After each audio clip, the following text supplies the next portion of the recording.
क्या पाकिस्तान के राष्ट्रपति और प्रधानमंत्री रहे भुट्टो और भारत की प्रख्यात अभिनेत्री मधुबाला की प्रेम कहानी एक तरफा थी?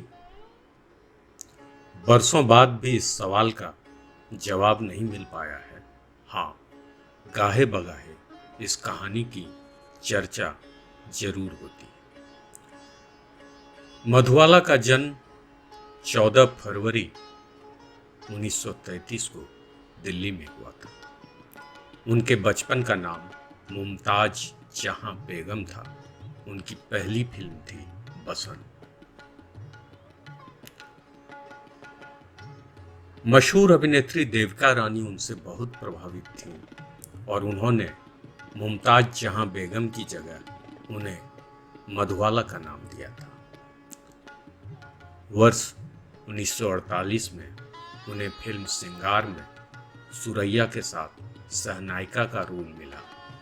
धीरे धीरे उनकी लोकप्रियता बढ़ने लगी और उन्हें बतौर नायिका कई रोल मिलने लगे। उन्हीं दिनों के आसिफ मुगले आजम फिल्म बना रहे थे, जिसमें अनारकली की भूमिका मधुबाला कर रही थी। ये तब की बात है जब जुल्फिकार अली भुट्टो भारत और पाकिस्तान दोनों देशों में रहते थे। वो बहुत अमीर आदमी थे और उस समय मुंबई में उनके पास काफी अचल संपत्ति थी।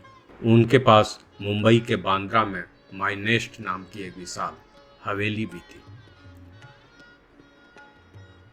मुगले आजम फिल्म की शूटिंग के दौरान भुट्टो अक्सर सेट पर आ जाते थे और मधुबाला को लगातार निहारा करते थे। तब फिल्म के लिए मोहे पनघट पर नंदलाल छेड़ गयो रे की शूटिंग हो रही थी। इसके लिए धुन तैयार की थी प्रख्यात संगीतकार नौशाद ने। इसे गाया था लता मंगेशकर ने। नौशाद ने अपनी धुन में प्रख्यात बांसुरी वादक पन्नालाल घोष की बांसुरी का इस्तेमाल किया था और सितार के लिए उन्होंने प्रख्यात कलाकार उस्ताद हलीम जाफर खान को बुलाया था।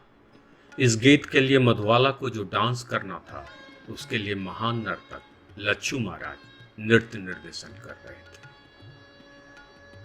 चर्चित पत्रकार राजकुमार केसवानी अपनी किताब दास्ताने मुगले आजम में लिखते हैं, इस गीत की शूटिंग के दौरान सेट पर एक नौजवान लगातार मौजूद रहता और एकटक मधुबाला की हर एक अदा को हसरत भरी निगाहों से निहारता रहता। सेट पर उसका एक वीआईपी की तरह इस्तकबाल होता था। इस नौजवान का नाम जुल्फिकार अली भुट्टो था, जो बाद में 1971 में पाकिस्तान के राष्ट्रपति और 1973 में प्रधानमंत्री बने। हालांकि भुट्टो मुंबई फिल्मी दुनिया का हिस्सा नहीं थे। उन दिनों वह मुंबई हाई कोर्ट में वकालत करते थे। भुट्टो इस गाने और मधुबाला पर इतने फिदा थे कि वो रोज इस गाने की शूटिंग देखने आते थे। शूटिंग के दौरान संगीत निर्देशक नौशाद भी मौजूद रहते थे और भुट्टो ने नौशाद साहब को राग पीलू पर आधारित इतना मधुर गीत रचने के लिए बधाई भी दी थी। बाद में कुछ पत्रिकाओं को दिए इंटरव्यू में नौशाद ने बताया था कि सेट पर भुट्टो मधुबाला के खास मेहमान माने जाते थे। मधुबाला को भुट्टो का आकर्षण पसंद था। कभी कभी वे साथ में लंच भी करते थे और भुट्टो अपनी हाजिर जवाबी से मधुबाला को खूब हंसाते थे। लेकिन भुट्टो पहले ही सिंध के लरकाना के एक अमीर जमींदार की बेटी शिरीन बेगम से शादी कर चुके थे। यही नहीं, उनकी शादी नुसरत नाम की एक आकर्षक युवा ईरानी लड़की से भी हुई थी। नतीजन भुट्टो लरकाना और कराची के बीच आना जाना करते थे और अब मधुबाला को ध्यान में रखकर उन्होंने लरकाना, कराची और मुंबई में अपना ठिकाना बना लिया था। भुट्टो मधुबाला की खूबसूरती के इस कदर कायल थे कि वह उनसे शादी करना चाहते थे। भुट्टो ने इस बात का इजहार सेट पर लंच के दौरान मधुबाला के सामने भी कर दिया था। इसके जवाब में मधुबाला ने सिर्फ खिलखिलाकर हंस दिया था। इसी बीच परिस्थितियां तेजी से बदली भुट्टो ने पाकिस्तानी राजनीति में उतरने का फैसला कर लिया और मुंबई को हमेशा के लिए छोड़कर पाकिस्तान के सिंध में अस्थायी रूप से बस गए। बाद में मधुबाला ने प्रख्यात गायक और अभिनेता किशोर कुमार से शादी कर ली थी।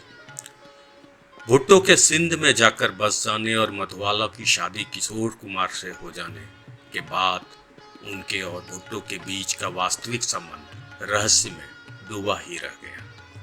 केवल मधुबाला की डायरी ही इस विषय पर कुछ प्रकाश डाल सकती थी।